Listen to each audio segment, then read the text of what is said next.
The 2000 football season was an important one at West Virginia University for a team faced with the challenge of regaining its edge and toughness.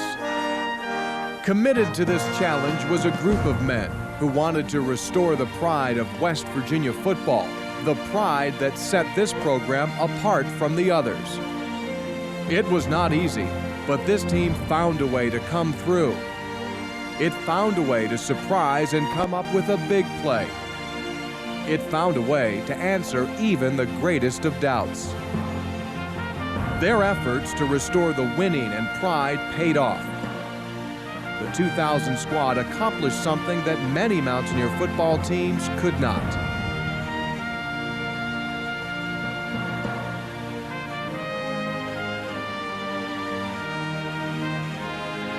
Little did they know that they would be writing the final chapter of a golden era of West Virginia football.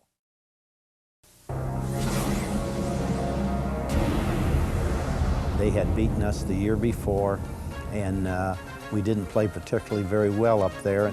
You know, of course, we felt like we really got stepped on in that game last year.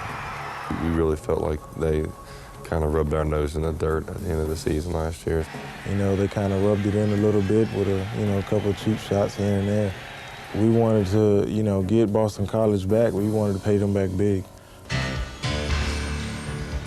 Listen up. Listen up. Listen up.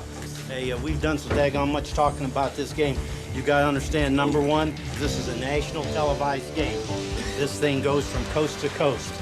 Pride of our program. We're going to shock this whole damn nation, gang. We're going to shock it.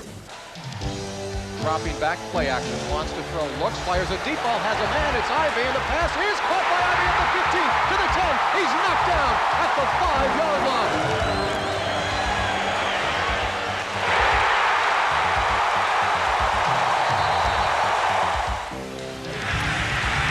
Dedrick DeWalt fumbled the football, and West Virginia says they have it, they do.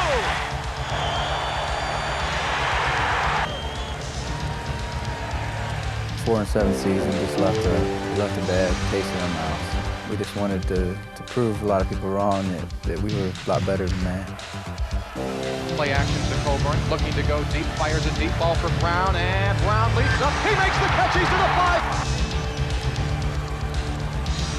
And a touchdown for Coburn. Dropping back to throw, looking downfield, firing, pass intercepted. Here comes Sean Hackett upfield. He's to the 20, the 15, 10, 5, and the touchdown, West Virginia! It was a great coming out party. We came out there, we played with a lot of emotion, a lot of heart. And we played with a lot of intensity. I like that. Hey, this is a special one for that ragtag defense.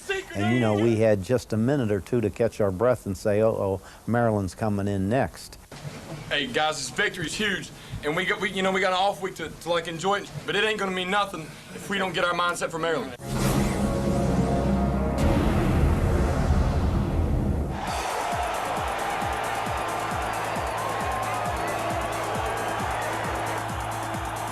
He's in trouble, looks like a broken play. Lewis going to keep it. He's on the run to the 10, to the 5, end zone, touchdown! Brad Lewis took it in himself.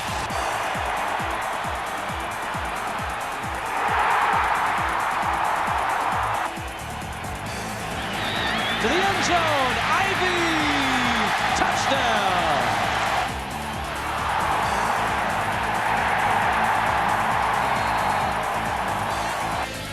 Basilari, bad snap, bobbles the ball. He just kicks it ahead, and now it'll be picked up by one of the Terps, and there's going to be a return on, running toward the end zone. It's going to be a 54-yard return for Leon Joe. Inside the 1, they're going to go for it to try and tie the game up at 23 with 7:04 left. Quarterback keeper, the official, no signal yet, no signal yet, no call yet. If they don't get it, it's West Virginia ball. They're unpiling down below. No, they did not get it. That's West Virginia football at the 2-inch line. They stopped the Terrapins. And they fake the handoff. Now they throw the play to Wes Sowers. Here comes the West Express to the 45 of Maryland, to the 40, go West to the 30, the 25. And Wes Sowers takes it all the way inside the Maryland 20-yard line. Now they're going to hand the ball off to Rigo. He's into the end zone. Touchdown, West Virginia. Cooper Rigo. And that is the insurance policy that West Virginia so badly needed. The Mountaineers were 2-0 after 2 games. It was right where they needed to be.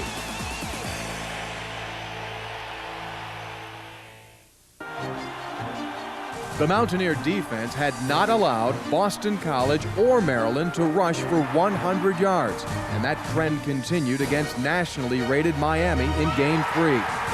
I thought maybe the Miami game was as good a game as our defense played. Miami's ground attack was held in check, but the Canes had too many guns. The Mountaineers suffered their first defeat of the season. The next 2 games loomed large. A Big East encounter with Temple at historic Franklin Field was up first. Temple brought everything it had. The Owls led at the half.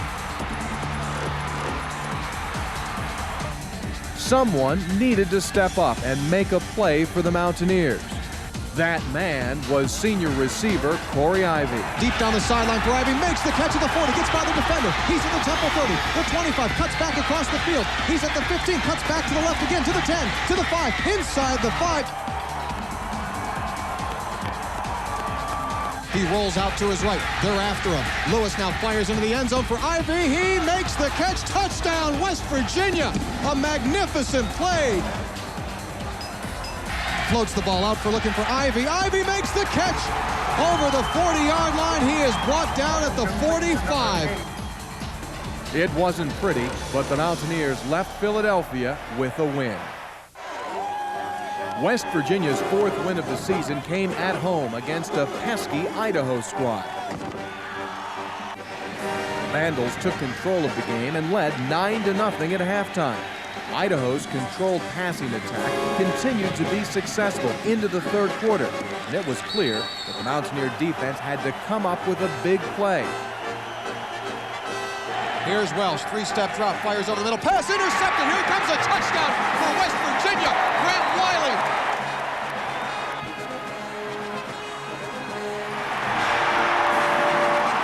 Lewis takes the snap, fakes the handoff, steps up, has a man. It's Ivy. He leaps. He makes the catch. Touchdown, West Virginia. Grant Lewis. The West Virginia University Mountaineers avoid a huge upset, and they rally from a 9-0 halftime deficit to defeat the Vandals of Idaho. I'll take it, baby. I'll take it. Focus turns to V-Tech, baby. Thursday night, prime time.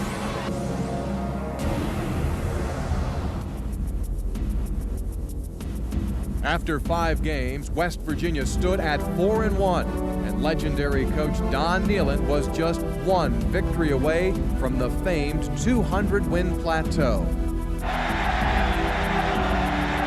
hiding the ball, and a pass to Lee's guy, Wes Hours. Look at him go.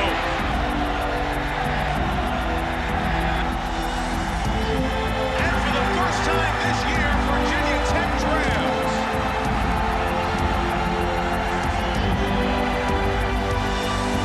Drops back to throw, firing over the middle, pass is hauled in, watch out, here comes the tight end, on the move, and it's Slokowski, he's to the 15, 10-5 end zone touchdown.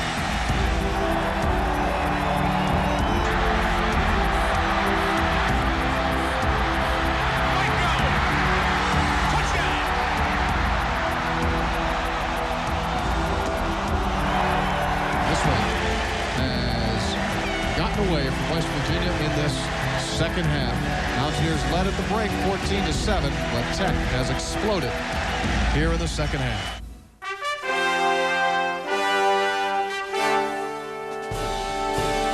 It was finally here, October the 21st. Mountaineer fans had waited a long time for the Notre Dame Fighting Irish to come to Mountaineer Field.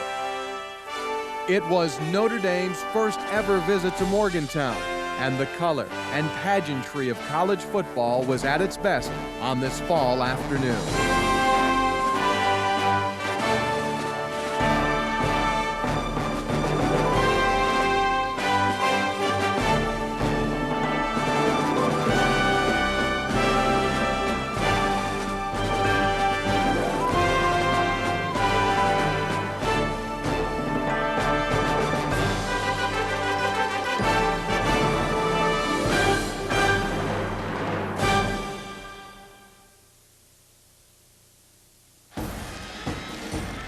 Here's Lewis handing off again, end around to Antonio Brown. He's to the 20, to the 15, to the 10, 5, end zone, touchdown, West Virginia. Lewis throws to the flat, complete. Coburn down the sideline. Styles beat. Avon Coburn inside the 5 to the 3.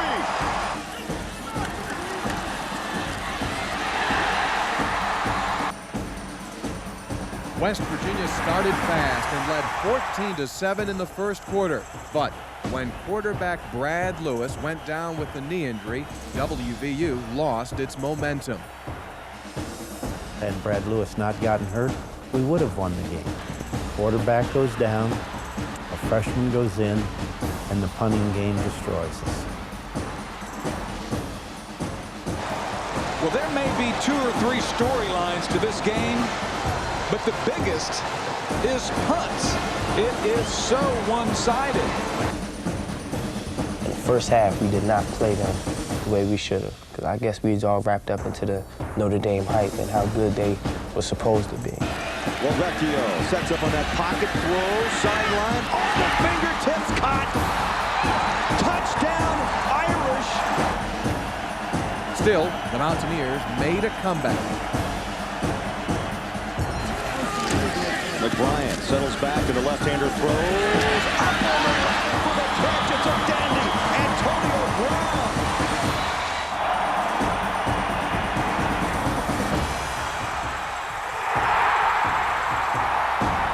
He bootlegs, he fires into the end zone for hours, touchdown, West Virginia. And the Mountaineers rallying now. We was killing them on defense, offense started moving the ball, started scoring, started making a comeback, but we started too late. Scott fires, and the pass is intercepted, and that will do it for the Mountaineers. We didn't deserve to win the game. So many breakdowns in so many areas. That's frustrating when you know that you're a much better team and you know, you just handed it to them like that.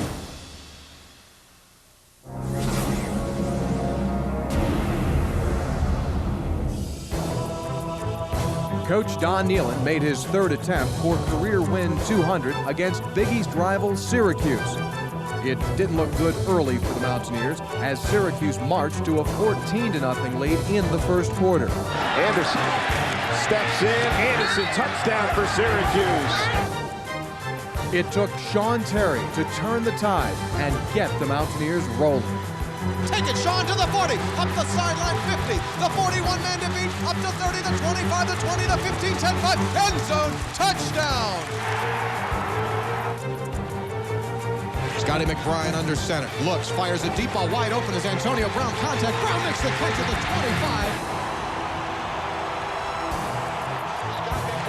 25. From 50 yards away. The kick from Oliger is on the way. Plenty of leg in it, and that kick is good at the horn. A 50-yard field goal to end the first half. There's the end of the half. McBrien, heck of a catch. Corey Ivy. The handoff goes to West Howard. He's headed to the end zone. Touchdown! West Virginia takes the lead.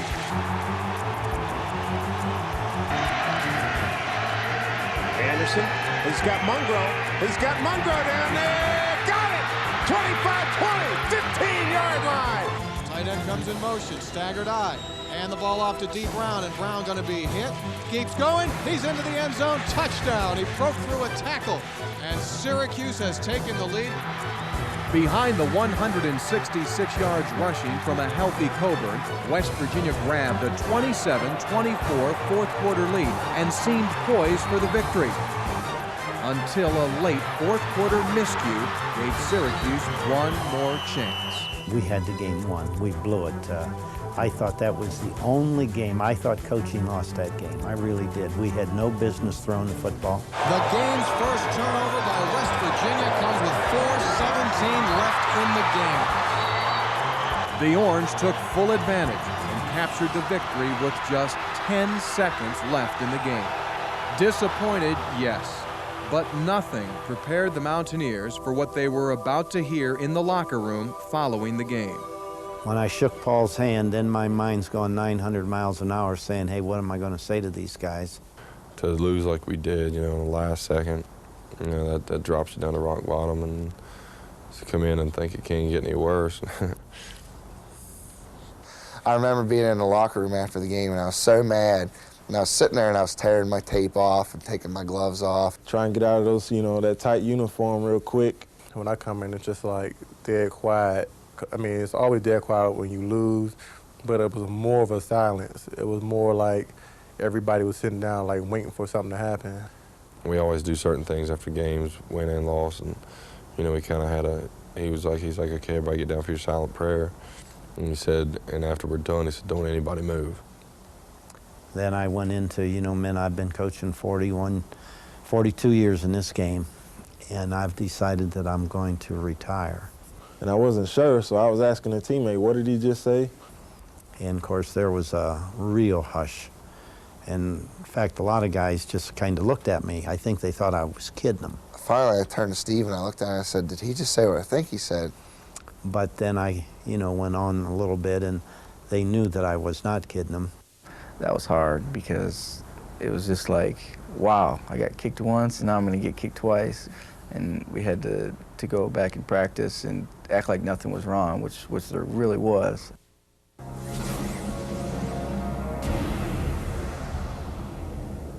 Hey, let's go, let's go.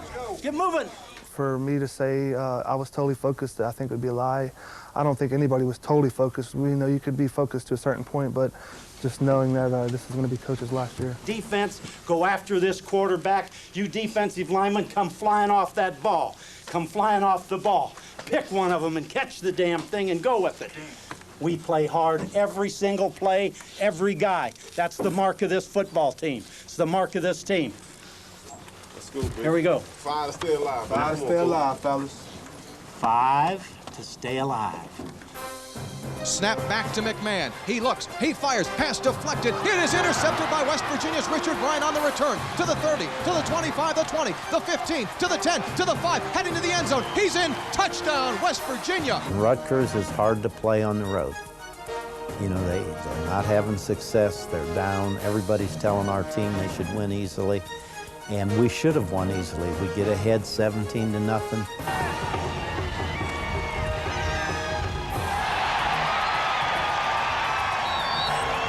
Handoff goes to Coburn. He's whittling his way into the end zone. He is driving, touchdown, Avon Coburn. But then all of a sudden, we kind of start to foul up.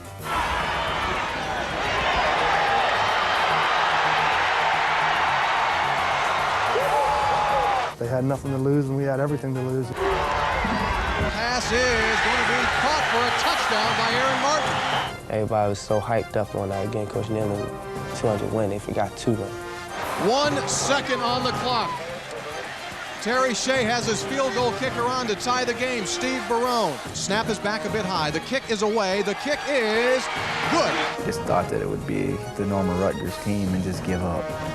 But they didn't. They fought hard, came back, and tied it up. And the first play in overtime, they go ahead and score. And I'm saying, oh, wow, you got to be kidding me. Throws wide open into the end zone. Pass caught. Touchdown. I know if we'd have lost, I'm not sure we'd have won any more games. 4th down and 15 now. West Virginia has moved back. They need a first down to keep this game alive. Lewis takes the snap, drops to throw. He looks, he fires, has Braxton. He makes the catch inside the 10 to the 8-yard line. The game is still alive. By far the biggest play in our season. By far. I don't care what play you take, that was the biggest play in our season. Because had we not made that, we would have lost to Rutgers. If we lose to Rutgers, we lose to East Carolina. We lose to East Carolina, we lose to Pitt, we go to no bowl, and I never get 200 wins. Handoff to Cooper. Cooper inside of the 5, headed to the end zone. Touchdown! Cooper Rigo will go to a second overtime. You know, we got into a dogfight. Then we had to get some character and win it. And a lot of people showed up that day. Corey makes the catch. He has the first down. Here's Lewis, takes the snap, rolling out to his left. Has some time, now the throwback to the tight end, Burton, and Sean makes the catch in the end zone. Touchdown, West Virginia!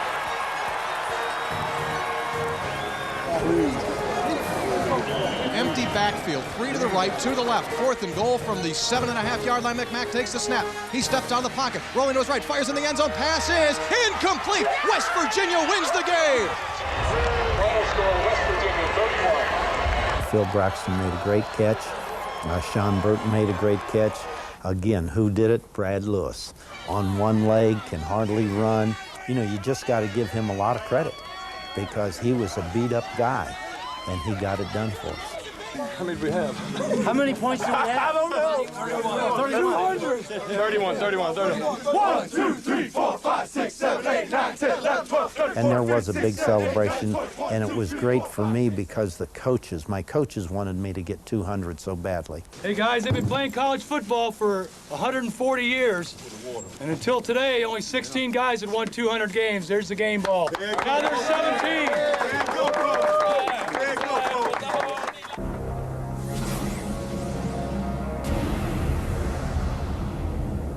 Let's have our silent prayer. Let's go, gang.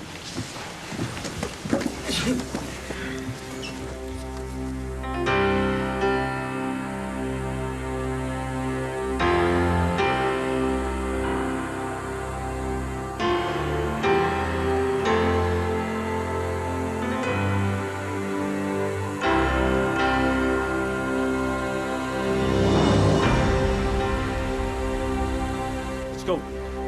You know what it's going to take. Told you all Monday you had your choice. Get out or bleed. Get out or bleed. So there better be some bleeding, because if there's not, I'll get you out. You control your individual effort. Your individual effort has to be 120% on every play. Every play. This is an 80 slug, inch for an inch, foot for a foot football game. Be in the game. Be in the game.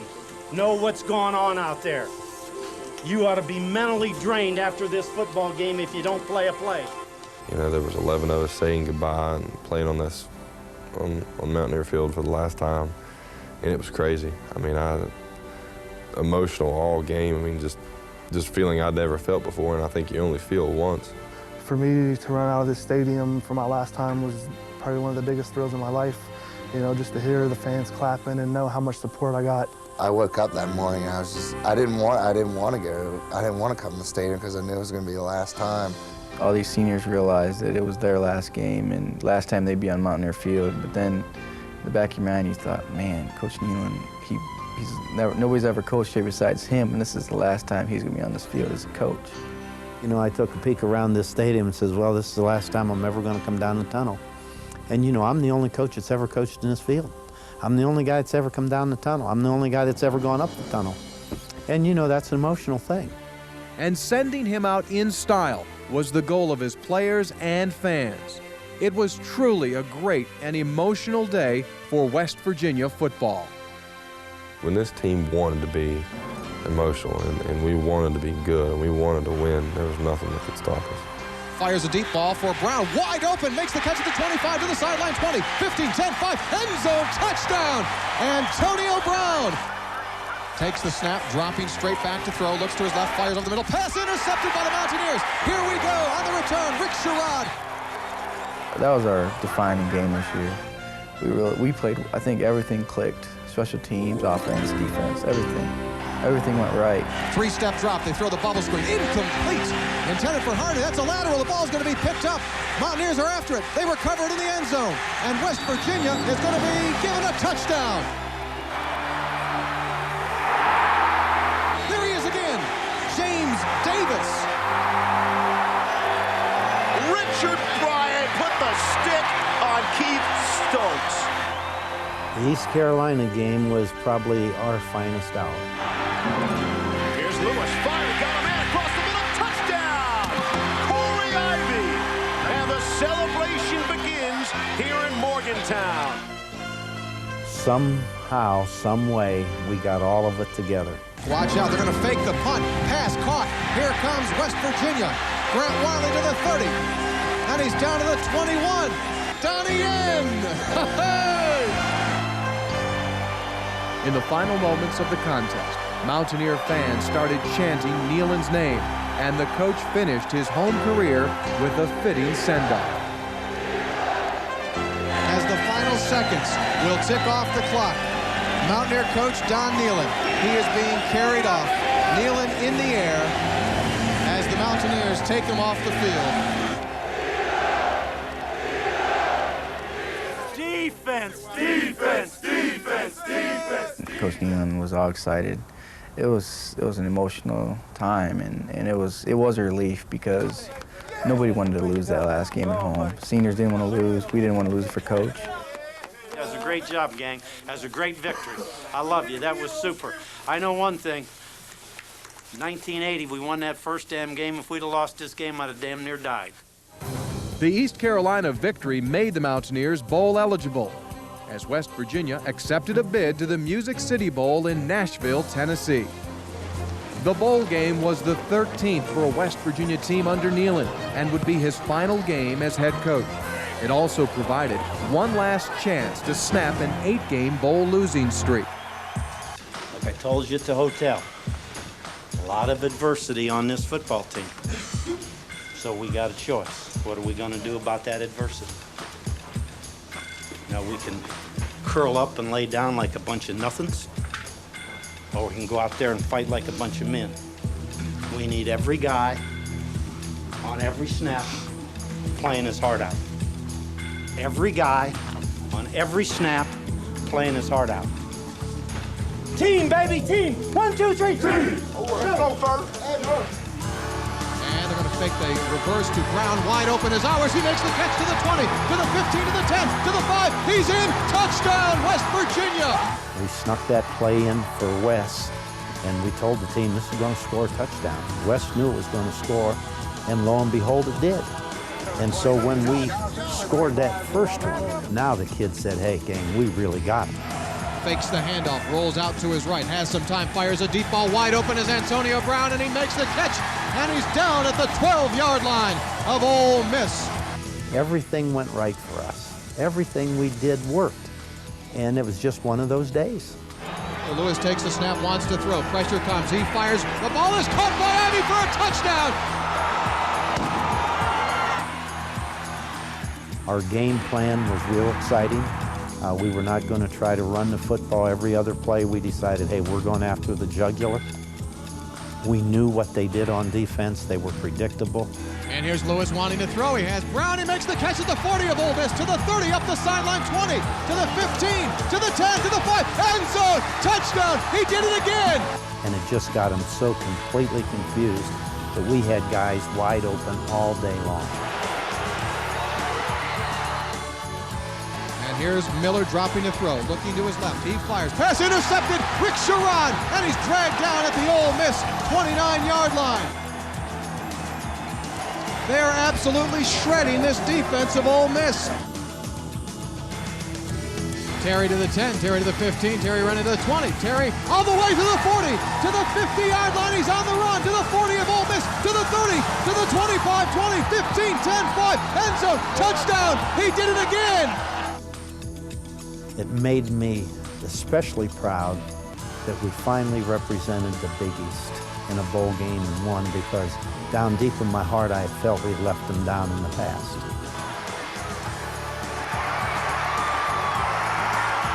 I thought Brad Lewis was absolutely sensational in that game. I mean, he threw the ball. Now you got to understand, we were not throwing it 3 and 5 yards down the field. These were 30, 40, 50-yard bombs dropped in these guys' hands. I thought Brad Lewis had by far his finest performance of the year. Without Brad, we could have never won that football game. We wanted a ring that said champion on it. We wanted that trophy that said champion. Good job, Coach. Hey, good job with that.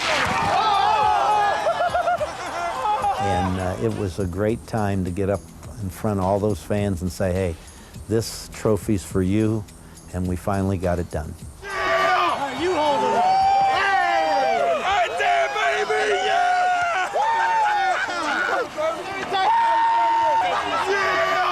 And I want to thank those fans up there. They're the greatest.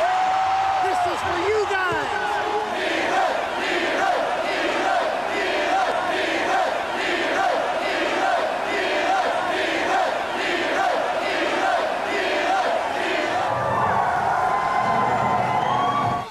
Chris is going to hold this thing up as we count, baby. 1, 2, 3, 4, 5, 6, 7, 8, 9, 10, 11, 12, 13, 14, 15, 16, 17, 18, 19, 20, 1, 2, 3, 4, 5, 6, 7, 8, 9, 30, 1, 2, 3, 4, 5, 6, 7, 8, 9, 40, 1, 2, 3, 4, 5, 6, 7, 8, 9. Nehlen! Hey!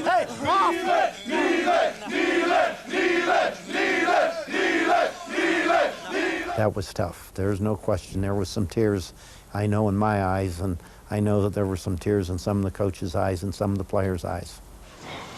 You know, this is my last go-around with you, and needless to say, gang, I love all of you. You're just super guys, and it's kind of hard.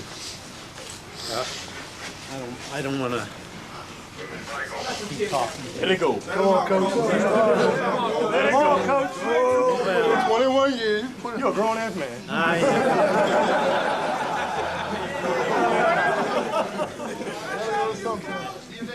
Grown-ass men cry, too.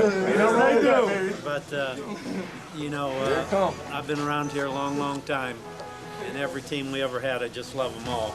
It's weird seeing Coach go because he's been such a rock around here. He's just been Mountaineer football for the last 20 years. Hugging Coach Nehlen after that game, I think, you know, he told me he loved me. I told him I love him, and, you know, that was a special moment. I mean, I came here and Coach Nehlen had about hundreds before me, but he treated me like I was the only one. In times to come, we may win national championships and whatnot, but it would not have come about if Coach Nehlen hadn't started the ball rolling. The foundation is good because I think we've left work ethic and what it takes to win, but there's a lot of athletic ability with the team coming up next year. And I think for all the guys who embrace what we've left and embrace what's coming in, I think, you know, the sky's the limit for the team.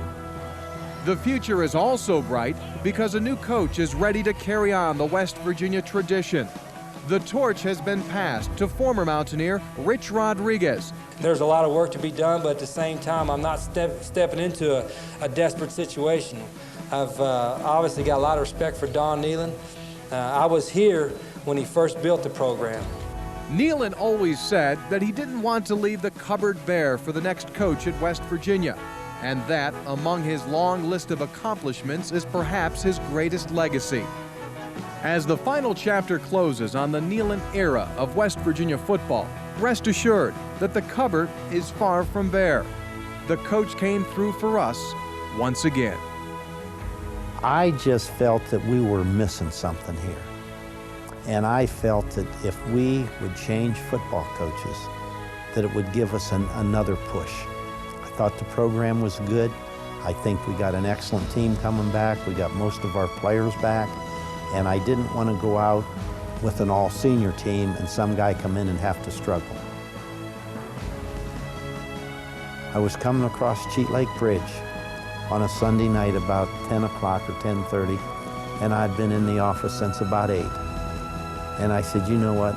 It's time for someone else to do this.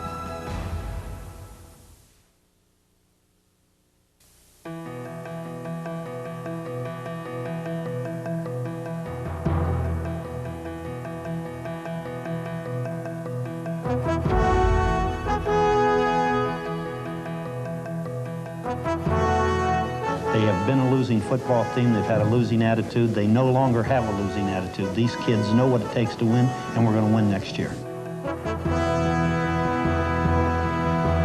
You know, nobody thought we could win except us. Our football team knew they could win. A lot of folks didn't think we could, but you know, it really doesn't matter about those other guys. It's our team, and I think this is our finest hour.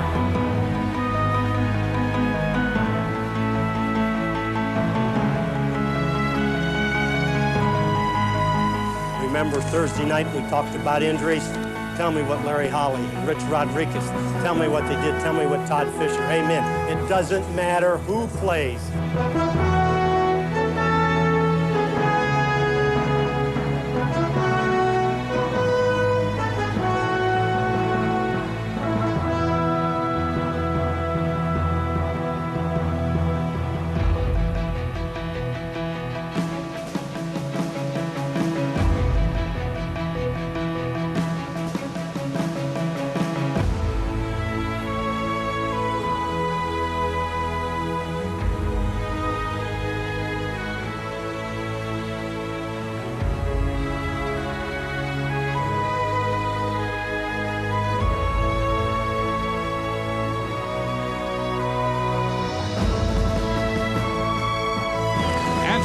his 21st season at West Virginia, the 5th winningest active coach in America, Big East Coach of the Year, 200 career wins, National Coach of the Year, 2 undefeated seasons, the winningest coach in Mountaineer history, West Virginia coach Don Nehlen.